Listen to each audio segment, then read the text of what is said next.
O Fazendo Escola está de volta. Hoje nós estamos discutindo os conceitos e significados do projeto político-pedagógico.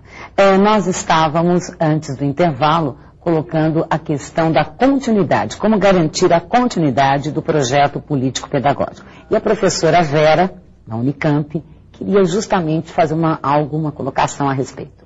Eu achei muito interessante o que o Roberto falou, porque ele chama a atenção para alguns pontos essenciais e outros também, mas os que eu vou colher, né, disso que você falou, é em relação à temporalidade dos projetos, que ela não pode ficar limitada, né, aos 4 anos de governo.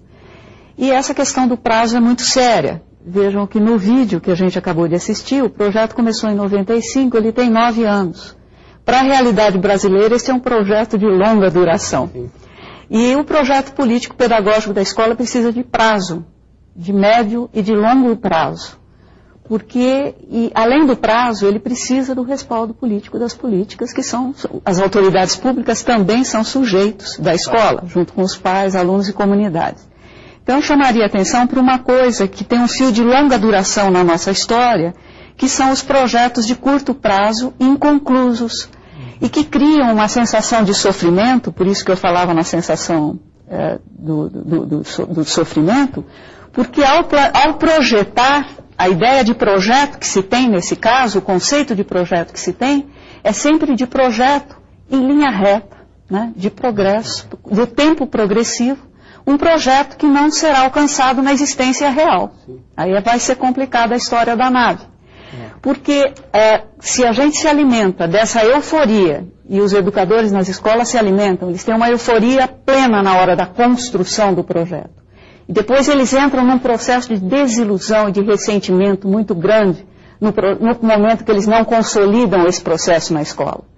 Então o problema não é só construir, porque a realidade brasileira mostra Maranhão, Porto Alegre, Minas Gerais, esses sujeitos da escola, esses professores, esses gestores, esses alunos constroem inúmeros projetos.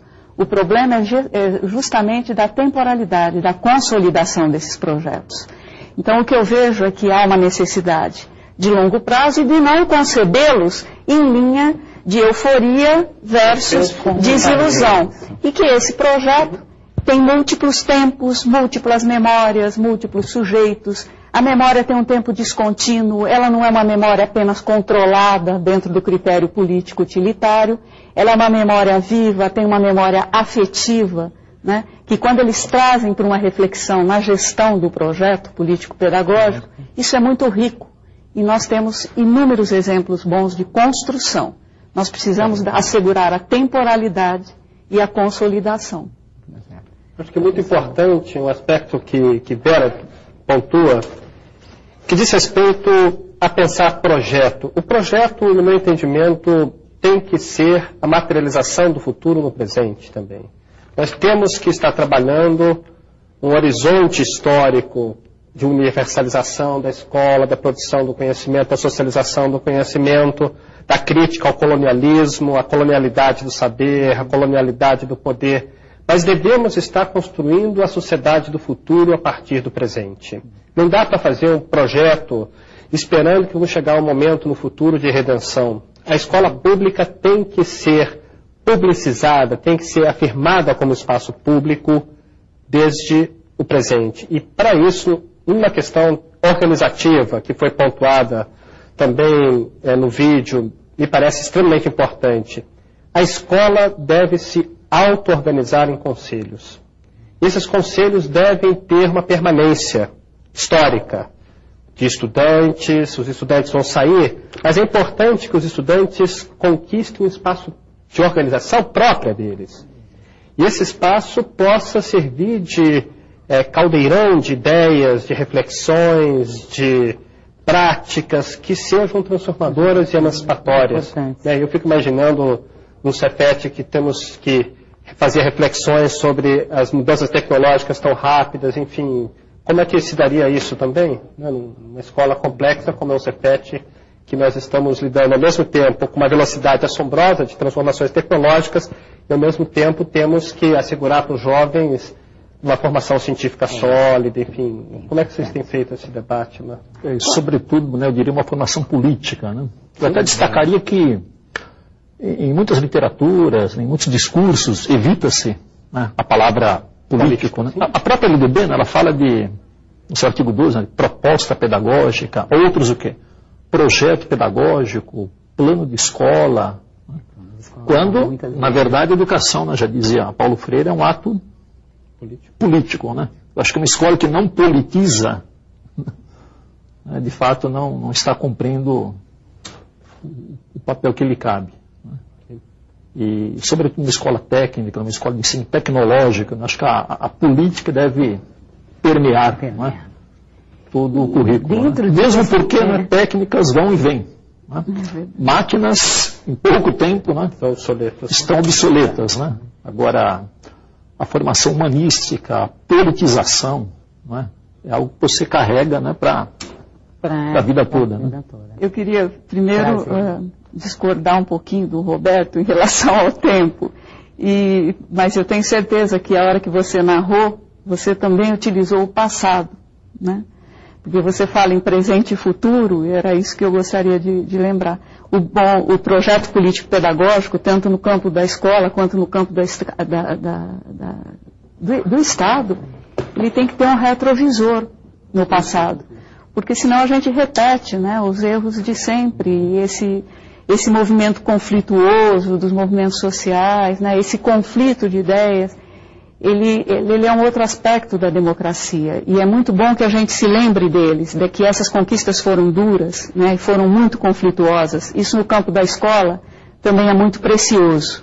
E eu preciso desse retrovisor no passado para a gente não esquecer disso. E lembrar que esse conflito, quanto mais conflituosa uma escola, mais esse conflito de ideias estiver vivo, mais democrática ela é. E em relação ao que você falou, eu acho que você tem toda a razão. Você chamou a atenção para o caso da lei. E a questão da política incomoda alguns professores, não todos. Porque o professor não se vê, às vezes, como um construtor de política que ele é. Ele constrói política nas relações informais com a sua classe, na relação com professores e alunos, alunos e alunos. E nas relações formais, né? A política não é só estatal. Eles deveriam participar desse processo de concepção dos projetos político-pedagógicos em ambos os campos, do Estado e da escola. E continuando a questão dos atores, então, do projeto. A própria identidade dos atores, o que é um professor na escola pública de hoje, está relacionado à questão que Vera pontua, e eu tenho total acordo que a escola do presente, ela é a materialização de lutas do passado e que estão vivas no presente, né? Não tem dúvida de que a gente fala hoje escolas laicas, né? São escolas que permitem uma visão de mundo que não seja particular de uma confissão religiosa ou outra, porque tivemos as lutas na Comuna de Paris, né? E em tantos outros lugares. Ainda hoje essa questão é muito viva. Agora, o protagonismo dos professores, dos estudantes, dos pais, que são atores, no meu entendimento, deve ser um protagonismo que tenha uma expressão comunitária, que tenha uma expressão de auto-organização, mais do que uma organização a partir de orientações da secretaria, etc. No meu entendimento, as secretarias de educação deveriam ter um papel muito de assegurar condições para que as escolas possam ser espaços de livre produção do conhecimento e, sobretudo, escolas que pudessem interagir mais intensamente entre si, para que a gente tenha, de fato, um sistema público unitário. As secretarias, muitas vezes, acabam exacerbando, digamos, no papel de controle, de fiscalização, sistemas muito rígidos de avaliação, sistemas externos rígidos que acabam formatando, digamos assim, a escola e a prática democrática possível, e acaba sendo não democrática. Nós estamos falando de escolas de ensino médio, são escolas que muitas vezes preparam os estudantes para o vestibular. Então, o projeto pedagógico da escola acaba muitas vezes se limitando ao acesso à universidade. E o que é próprio, digamos, o que seria uma educação de nível médio, de alta qualidade? Esse debate acaba ficando secundarizado porque tem o problema do vestibular. Então temos que conseguir uma visão que transcenda esse pragmatismo, digamos, mais imediato para as escolas.